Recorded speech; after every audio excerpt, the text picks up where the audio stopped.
matin, lors de ma revue de presse presque quotidienne, j'ai lu un article comme quoi le taux de dépression avait explosé. En même temps, c'est pas vraiment étonnant. Il n'est pas sans dire que la période que nous vivons n'est pas propice à la joie, à la fête, ni aux éclats de rire, bien au contraire.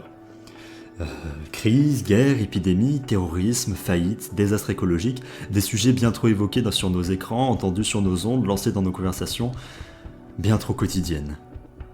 Ajoutons à cela qu'on passe nos journées entre repas, boulot, métro ou visio pour les plus chanceux, et ce jour après jour à attendre de nos dirigeants ou de nos médias quelques phrases rassurantes qui laisseraient présager le bout du tunnel, la fin du cercle vicieux de la mauvaise nouvelle, en vain.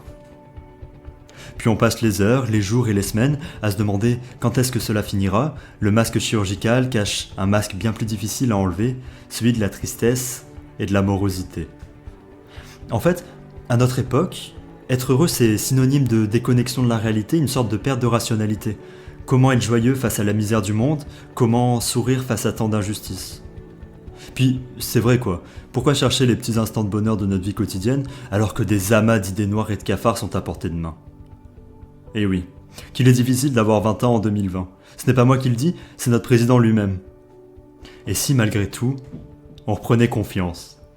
Et si on tentait de prendre les choses en main, de ne pas rester passif, de devenir acteur d'aujourd'hui et de demain, à raison de ne pas l'avoir été hier, rattraper le temps perdu, ce temps bien trop précieux, ce temps bien trop compté, rationné, qui, pris avec trop peu d'importance et bien trop d'ignorance, finit souvent par ramener des regrets. Emmenons avec nous vers cette course inconnue nos utopies et nos envies de changement qui nous serviront sûrement à réaliser nos rêves, à choquer l'ordre établi, à semer des graines de possibles qui deviendront les prochains pas parasols qui apporteront l'ombre du soleil brûlant de nos jours radieux. Prenons aussi notre courage pour faire un pas vers les autres, pouvoir créer des liens. Ce n'est pas parce qu'on est à 2 mètres qu'on ne peut pas créer de pont, par la parole, par le regard, par la pensée. De pouvoir faire de grandes choses à 1, à 2, à 10, à 1000, prenons aussi notre audace, de tenter tout ce qu'il y a à tenter, et de sortir des sentiers battus, d'explorer là où personne n'ose jamais mettre les pieds.